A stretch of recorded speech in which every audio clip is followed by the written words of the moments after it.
Thank you to Plank Mattress for sponsoring this episode. I've never liked a soft mattress. It makes me feel like I'm sleeping in quicksand, and it's contorting my bones into places they shouldn't be. Luckily, if you're like me and can never find a mattress firm enough, Plank is your answer. Endorsed by the American Chiropractic Association, Plank offers ultra-firm, flippable mattresses designed to promote a neutral spine position, improving back health and posture. Plus, Plank is designed and assembled in Arizona and ships for free anywhere in the U.S. Say goodbye to compromising between comfort and support and enjoy the best of both worlds with Plank. When searching for a new mattress, I knew I needed something that was ultra firm to give me more support, so I went with the Plank Firm Luxe mattress in the queen size. I've had my Plank mattress for about a month now, and what I like most about having a firm mattress is that when I'm sleeping, my head and my spine are aligned, because I sleep on my stomach and I put the pillow over my head. I'm not even kidding, that's a real thing I do. The other great factor is that it just showed up at my door. I didn't even need to go to a mattress store. I don't even have the room in my car for that. With your Plank mattress, you get a 120-night sleep trial as well as a limited lifetime warranty. And if you live in the US, you get free shipping right to your door. Plus, it just comes in a box and you just set it up yourself.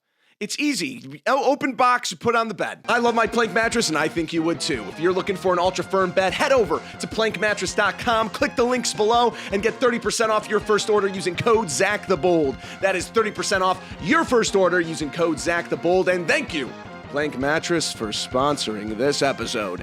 Huzzah!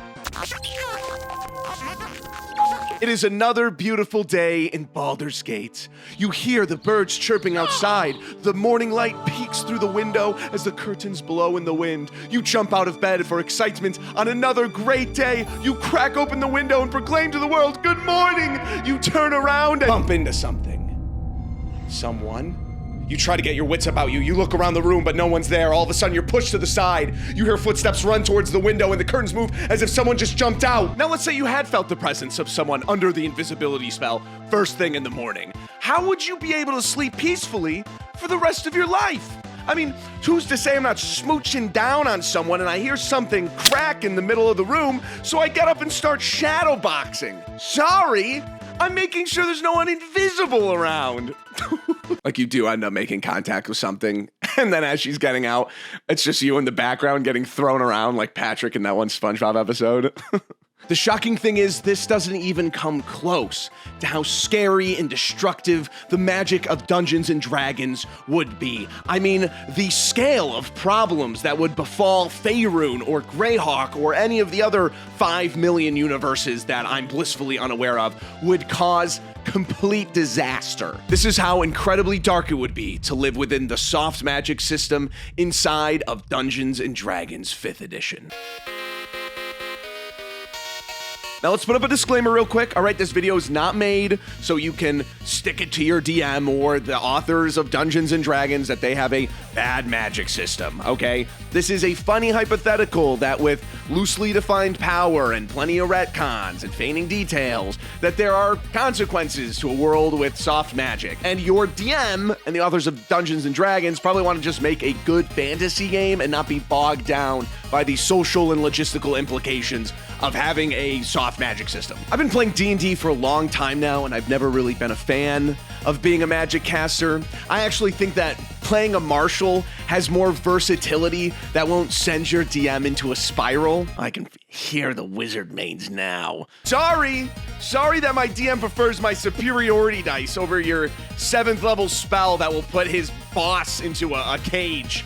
And there's no way out. Well, actually, my dungeon master loves my shenanigans when I play a wizard. It's like a hard cut over to their DM, and they're melting away behind their DM screen. They cough, and a moth just flies out of their mouth. And that idea has translated into nearly every D&D character that I've made in recent memory. They'll have their own reasons on why they don't like magic or this or that, but it always boils down to the main idea, which is that they can't explain anything because of magic. Oh, how was the Great King's crown stolen? And all my party members are talking of conspiracy and political espionage, and my guy's in the corner, he's got high blood pressure, he's straining, he goes, I don't know. Did we check if it had air vents? Did the vault have air vents? Maybe someone used gaseous form. I don't know, I swing a sword. Did we maybe think that there was someone invisible? Do we have an anti-magic field? Did someone just walk in with invisibility? I don't know. Did they teleport in? You know when you watch a horror movie and you just get upset because some people are so dumb in it? when the king's addressing his land. Servants of the realm, a great horror has bestowed this place. Yeah, is it a knight? A monk? All right, or is it a magic caster? Is it a lich? Is it someone who can cast spells? And the wizard of the group's like, well, actually, everyone has the opportunity to become a wizard if they just study the arcane arts. And I give them a huge wedgie. It goes over their head and into their jaw. Looks like they're wearing Peacemaker's helmet. Yeah, he turned me into a slug. So what? So I got polymorphed into a slug. Worth it. It creates this, in my opinion, funny trope where my characters can't explain anything. Any semblance of logic or reasoning goes out the window, especially when you can't trust what your eyes see, what your mind thinks, what other people say. And I don't think it's wrong of me to say that there is plot magic in D&D. And what I mean by plot magic is undefined magic, simply there for the sake of plot. Why are these obelisks so evil and magical? Well, actually, the Weavers are the ones that imbued the obelisks with magic. What magic? What magic are they imbuing into the obelisks? Exactly. Now, when I talk about soft and hard magic systems, it's in reference to the idea that a soft magic system leaves up more for interpretation. There are no defined rules or laws that define exactly what the magic can and cannot do. And the hard magic system is the opposite. A hard magic system has a defined set of rules and laws that shows exactly what the magic is and is not capable of. Avatar: The Last Airbender is a perfect example of this. You have firebenders, earthbenders, airbenders, waterbenders, and yes, there's some nuance to it, and the Avatar can do all of them, okay? And I don't know, I haven't seen Legend of Korra. All right, well, Mistborn is also, you get what I'm saying, okay? And Dungeons & Dragons has some semblance of a hard magic system. Let's say you want to cast Fireball, right? You need some components, which no one does ever, but it is in the rules. And then also you can only cast that X amount of times per day, and then once you hit that limit, you need to rest before you can cast it again. Nowhere in the rule books does it state that a magic caster can break the confines of these rules, and without the help of a spell scroll or some kind of wand, a magic user is constrained within these limitations. However, we've seen plenty of monsters and other enemy spellcasters that can break or bypass these rules. They are CR20 plus beasts that can fold reality. There are bosses that can cast spells at will with no components and don't need rest. There are magical elevators, magical robots, there are magical anything. This leaves an open window for magic abilities and items to not have to fit the confines of a typical spell. If people can go from saving a cat in a tree to full-on demigods, how are we able to expect any form of power regulation to be in place in the world of Dungeons & Dragons, where parties can go out with insatiable power and not be monitored in any regard? Yes, I need you all to go out and fight this evil wizard. And then they do, and they become just as strong as the evil wizard, so you send another adventuring party to stop the first one you sent? Is that what we call checks and balances in the world of Faerun? But it goes beyond any kind of regulation we need when it comes to adventuring parties. I mean, in real life society today, you can look at your partner, and when they say I love you, you can know without a doubt in mind that they are doing so under their own volition and not under the sense of a spell that is making them say that or feel that way. Well, actually, buddy is a spell if you— Shut up! In Dungeons & Dragons, you don't have that security. Charm person, enemies abound, suggestion, and plenty other examples show that your own feelings aren't even in control of themselves. Some commoners don't even know these spells exist, and if they do, why should they trust anything for the rest of their lives? I mean, it's not even like there are sleeper cells running around that could be activated. Your most trusted person in your life could be under the effect of one spell for 8 hours, and it would irreversibly change your life and your willingness to trust forever. How would anyone in this world be able to trust their closest allies? How can they think that their partner is in love with them because of their own volition? How can someone trust their own thoughts, their own feelings, their own reality? This raises serious questions about the justice system. Your Honor, A sorcerer made me did it. I am but a simple cobbler. I was under the effects of some spell. Oh, who casted it on me? I don't know.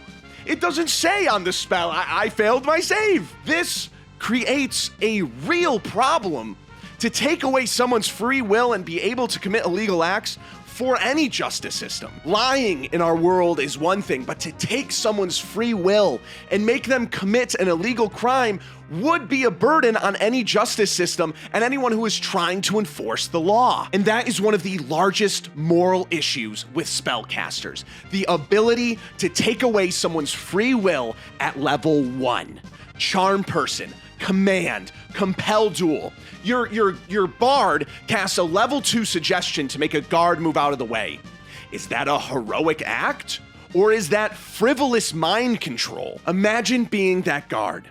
Your body obeys a command that isn't even yours. Your will overridden by a low-level spell. We see a false hydra as one of the most terrifying monsters in D&D because of their ability to rob others of their choices and their memories. But if our heroes rewrite the minds of others whenever they see it's convenient, is there really much of a difference? Okay, let's say that the most capable and well-educated wizards came together to catalog every spell, the materials needed to cast those spells, and how to counter those spells. And now every vault has a anti-teleportation field, every guard has true sight. That's not to say that a new spell can't be created. And I'm not talking about like a 12th level spell that can cause a cataclysm. Let's say it's gaseous form. Let's say that now every air vent, every space in between doors, even the smallest hole in cement causes a huge security risk. Who's to say that another spell like gaseous form won't be created? Even for the highest level of wizard, the looming threat that a new spell could be created would be disastrous. What if you could turn 2D like in A Link Between Worlds? You can't even trust paintings or graffiti. You can't even trust walls. Okay, maybe everyone got a neural link that makes it so they can't be charmed or mind controlled in any way. And they get a McDonald's ad every 5 seconds in their mind. With the threat of mind control out of the way, there is still no way of telling who is who physically. Changelings and polymorph pose a great risk to security and societal trust to the regions inside the Forgotten Realms. People could be framed, ambushed, tricked, deceived, and the only way that you are guaranteed to know who you are talking to is with true sight. Me looking at my wife of 50 years, not knowing if it's just my bro pulling a dumb prank on me. And then there's just the obvious that I've stated before. How could you go to sleep at night not knowing if someone or something is invisible in your room? If someone hasn't casted clairvoyance and some nocturnal eye is watching you while you sleep? I'm hoping that the commoners are just blissfully unaware of all of these things that could be pervading their room. Well, Zach, actually, commoners are pretty skeptical of outside spellcasters, and even then, what would a spellcaster want to do in some random commoner's home? What if he's a freak? Have we considered humanity's irrationality? The bottom line is magic and magic casters would be detrimental for humanity. Or humanoid manity, or you get what I'm saying. We can see this in level 20. Fighters can get 4 attacks per turn, and wizards can cause natural disasters, meteor swarms, and warp reality. However, wizards need to learn how to manipulate the weave, how to cast spells. But sorcerers, the innate ability to manipulate the weave and cast spells comes to them organically. And that would be another problem on its own. Then there's wild magic, casters who draw their power from realms of chaos. And sometimes that window opens, and sometimes it's a bed of flowers and everything is great, and then sometimes you cast animal friendship and you explode! You cast animal friendship and explode! This is because of the spell plague! You know, it's not fair for me to talk about the spell plague, because it's there and it happened, it's referenced, but it's like not. And it was kind of retconned out of existence. I don't know. Dare I say, the most accurate depiction of Faerun isn't Faerun at all, but Warhammer 40K. That's right. This is a Warhammer 40K video. Clap for me. Let's clap. shall we? Tell me that magic casters shouldn't be contained or destroyed like psychers. They are dangerous. They can warp people's minds, they can change reality, and they can cause natural disasters. They are weapons, beholden only to the idea that we think they will do good. At what point do they realize they don't have to be beholden to those who are not magic casters? At what point? This is me going on my villain rant at the beginning of the campaign. I can see it now. I can look out and see the adventuring party. I'm at the council holding all the realms together. Magic must be locked. Restrain the wizards. No more spell slots. This is a martial-only campaign. I mean, forget magic casters for a second. I can't imagine a world where power runs so rampant that we allow adventuring parties to just run around doing whatever they want. I mean, is the only thing that stops an adventurer the high mortality rate? Is the only thing between a normal guy and a demigod the hands of a Balgura or the eyes of the beholder? The answer is no, it's my DM NPC, the Lightbringer. Okay, in all honesty, it's not that serious. Okay, as much as there is told about D&D, and we have to respect that and its rules and mechanics, we do also have to respect the untold, right? That is because Dungeons & Dragons has made these magic systems in their way, not because they're lazy or because they're ignorant and dumb and haven't considered it, but because it's allowing for you or your DM to make a system that makes it so that all of this can be explained or ignored, because who cares? All right, who cares? I'm running my Cookin' Mama TTRPG Run a Tavern Simulator. It's every Tuesday, twice a month.